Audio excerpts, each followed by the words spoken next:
Such a spectacular venue, and we will miss it with these two blue bloods facing off, Alabama and Notre Dame in the Hall of Records. 6 Notre Dame coaches in the Hall of Fame, 4 and soon to be 5 for Alabama when Saban gets there. You see the winning percentages among the best in the history of the sport. Week spent as #1, 129 for Alabama. Notre Dame's approaching 100, and the 20 AP national championship since the AP started handing out the championship in 1936. And Alabama and Notre Dame each hoping to take a step closer to that in the Rose Bowl game played in Arlington today. Pleased to be joined by the head coach of the Crimson Tide, Nick Saban. Nick, your team comes in here as a favorite, a team that has struck a chord with you because of the way they have handled their business this year. What is it about this team that has struck that emotion for you? Well, they showed great character and maturity in handling all the disruptions of the season. And the message to the team is you don't want to come this far just to get this far. So everybody needs to remember what got us here, who we are as a team, how we compete, and that's what we want to go out there and try to do today. The only team in which players went home for Christmas and they came back, thankfully, with no positive tests. So we presume that everybody is available from that standpoint. But your center, Landon Dickerson, is out. He's been a spark plug for the offensive line. What is it that is most important to try to compensate for today in his absence?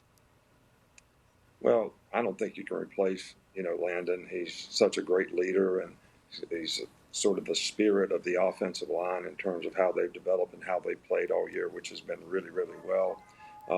But Chris Owens, who will take his place as a senior, has played a significant amount of football, whether it's at center or tackle. So we feel good and have confidence that, he can get the job done for us today. Coach, it was an unbelievable sight watching all their teammates of Landon Dickerson come out there and slap him on the helmet. I think the ultimate sign of respect. It was unbelievable to watch that. When you look at this matchup with Ian Book, when you watch Clemson and the way they pressured Ian Book, but they made sure they kept him in the pocket. Defending Ian Book and defending this offense, how much discipline do you have to keep that guy in the pocket? I think you named it, man. It's really, really important in this game because this guy makes a lot of explosive plays when he extends plays. And the number one thing that I see happening is guys get pushed by the quarterback. He's a great guy at stepping up and then moving sideways, keeping his eyes downfield. Their receivers do a great job of breaking off routes. So you really got to do a great job of pushing the pocket, try to make him throw the ball from the pocket, keep him contained. But he's a handful because he can make all the throws and he can make plays with his feet. And extending plays is probably his number one asset. Coach, when your guys are studying film and they're looking at this Notre Dame defense and they saw what Clemson did to them in the ACC championship game and you have a high-powered offense, they're extremely confident. How do you make sure these guys aren't too confident going into a game of this magnitude against Notre Dame's defense?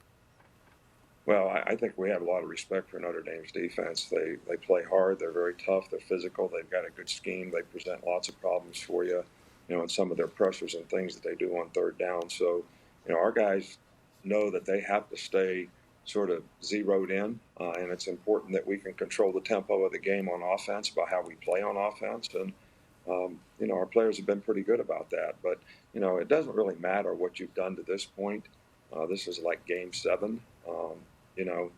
You win or go home. And our players have to understand that, their preparation for a game like this is a real key to how they're going to be able to execute and get the results that they need to get to have success in the game.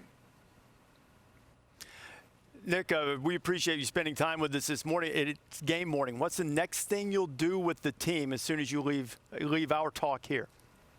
Well, we always have a staff meeting, an hour. We have church a half hour before pregame. We have pregame. We do a little walkthrough before we go to the game. So business as usual for us. And, just hope everybody wakes up this morning when their feet hit the ground and they're ready to go. Nick, we're certain that your team will be too. Notre Dame as well. Look forward to the game coming up 4 o'clock Eastern time on ESPN. It's Nick Saban. We appreciate you being with us, Nick. Well, thank you all. Appreciate it, and Happy New Year to all out there. Thank you for watching ESPN on YouTube. For live streaming sports and premium content, subscribe to ESPN+.